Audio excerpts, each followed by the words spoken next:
อนอื่นขอเรียนกองประชุมข้าพเจ้าน้องนิดกิ่งมาลาต่างหน้ากลุ่มบ้านมื้อนี้จะมีทีมงานนักส่งเสริมเพิ่นจะมาเก็บข้อมูลเกี่ยวกับการเลี้ยงไก่จะได้ก็ให้พ่อแม่ประชาชนรับฟังเพิ่นอธิบายขอเปิดกองประชุมขอเรียนเชิญทีมงานเพิ่นขึ้นมาเชิญให้พ่อแม่ประชาชนมาลงทะเบียนได้เนาะนี่เลยครับ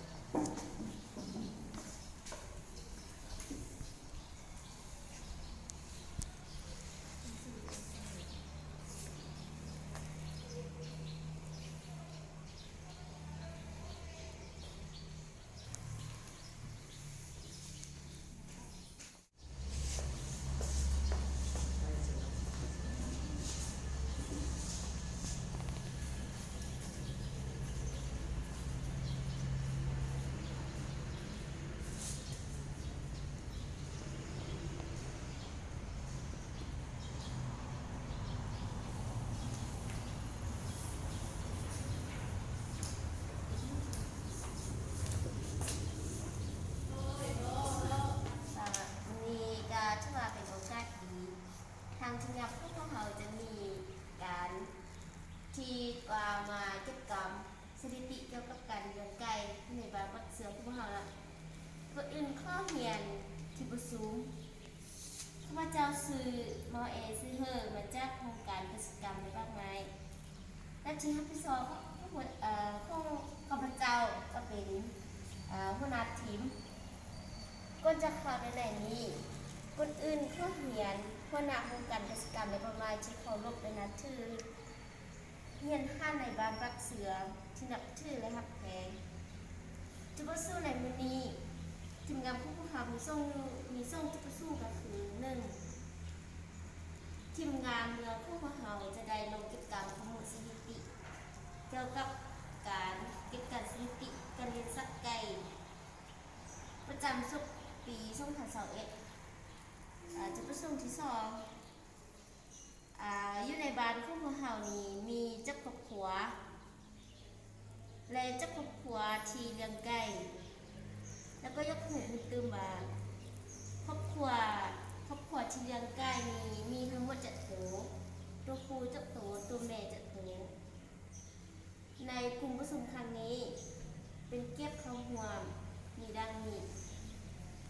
1ห้านมอเอซีเฮอร์โครงการกิจกรรมและประมาณเมืองก็ให้เก็บข้าวหวมเข้าสู่เสริม2ท่านในนิดกิ่งมาลาหรือข้าพักบาทวักเสือก็ให้เก็บข้าวหวมเข้าสู่เสริม3พนักงานวิชาการข้อเมืองและผู้มีประชาชนภายในบ้านก็มีนำข้าวหวมเข้าสู่เสริมเพื่อจัดตามปฏิบัติบทในนามของคณะประจำพรรคแขวงโลกบาทวัดเลขที่09ทัดโลบจอแขวงวันที่12ธันวาคม2021ว่าโดยการแต่งตั้งพนักงานเก็บกรรมข้อมูลสถิติการเลี้ยงไก่ของประชาชนในบ้านวัดเสือประจำปี2021รายละเอียดมีดังนี้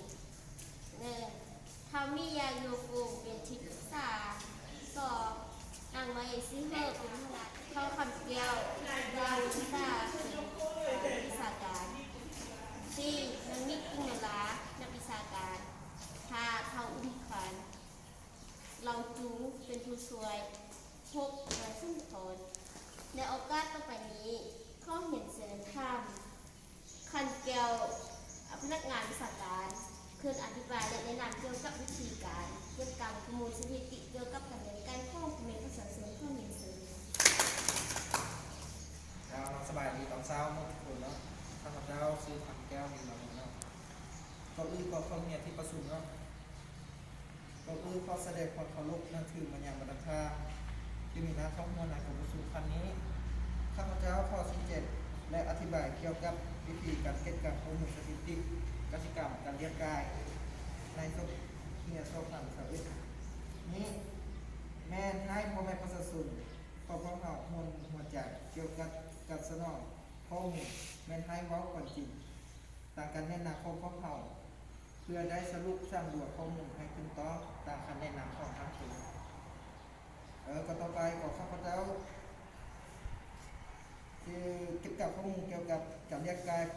เสื้อเนาะ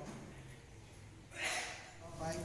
อยู่ในบ้านปักเสื้อของนี้จำนวนมีจักรครอบครัวเนาะ อันอยู่บ้านเสือเขานี่มี30ครอบครัว 30ครอบครัวเนาะ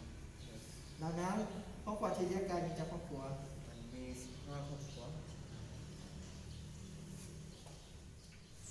แล้วครอบครัวเจ้าเองมีไก่ทั้งหมดจักรตัว อันใกล้ของมีทั้งหมด20โต๊ะ นะฮะตัวผู้มีจักรตัว ตัวผู้มี5โต๊ะ ตัวแม่ ตัวแม่เป็น15 แล้วครอบครัวเจ้าเองมีไก่ทั้งหมดจักรตัว มี40ตัว ดังนั้นมีตัวผู้จักรตัว ตัวผู้แม่มี10ตัว10ตัว ตัวแม่ดิ มี30ตัว แล้วครอบครัวเจ้าเองได้เลี้ยงไก่ตัว โดยเรียน ดังนั้นไก่ทั้งหมดจักรตัว 35ตัว ไก่ผู้จักรตัว 10ตัว ไก่แม่จักรตัว ไก่แม่25ตัว การหาอาหารไม่ทำไม่ได้เนาะ อันเกลือเขาเปื่อยทานอาหารบูดกับอาหาร แล้วในการเลี้ยงไก่นี้มีปัญหาบ่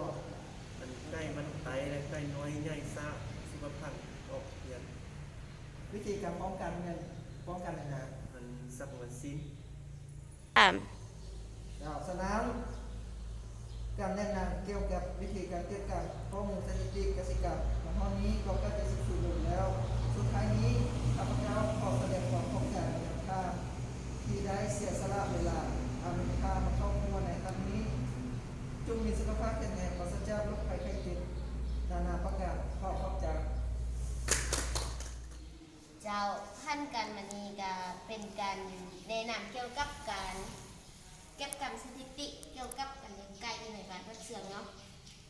ฉะนั้นข้าเจ้าข้อเบาซ้ำรวมเกี่ยวกับการที่ว่า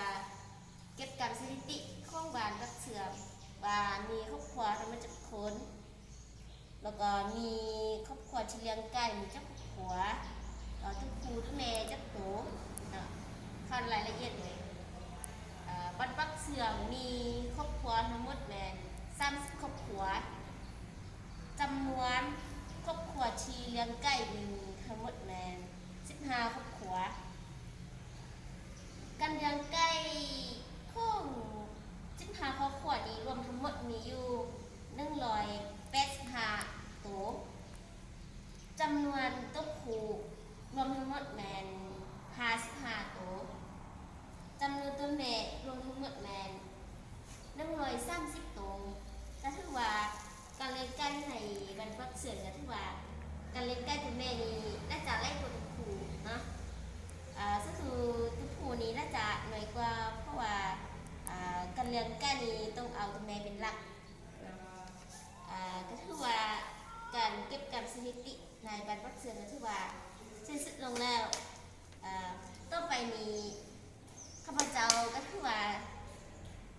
กลุ่มประชุมของพวกเขาก็ถือว่าใกล้จะสิ้นสุดลงแล้วเนาะก็ถือว่าในตัวแรงวันนี้กลุ่มประชุมของพวกเขามาฮอดนี้ใกล้จะสิ้นสุดลงแล้ว ในโอกาสแห่งนี้ข้าพเจ้าขอตั้งนาให้เกตถึงงานเมืองข้อแสดงความรู้บุญคุณและขอบใจยันท่านนายบาลพักเสือผมโดยพระเมตรประศักดิ์สนที่ได้เสียสละอันมีค่ามาร่วมพิธีในครั้งนี้ จงมีสุขภาพพระอนามัยสมบูรณ์เจริญพระสุขและเฮ็ดสำเร็จในหน้าที่การงานข้อให้พรใส่เกมดาทานจงมีสุขภาพแข็งแรงเฮาห้านต่อหน้าที่ทำงานข้องบรรดาท่านให้ประสบผลสำเร็จก็ขอบใจ เจ้าผ่านไปนี่ก็แม่นการเก็บกำข้อมูลการเลี้ยงไก่ถ่ายชุดแล้วขออวยพรใส่ให้ทีมงานและพ่อแม่ประชาชนจงมีสุขภาพเข้มแข็งหาวหันในหนาทีเวียกงานของบรรดาทานให้สำเร็จ ต่อไปก็ขอปิดกองประชุมขอขอบใจ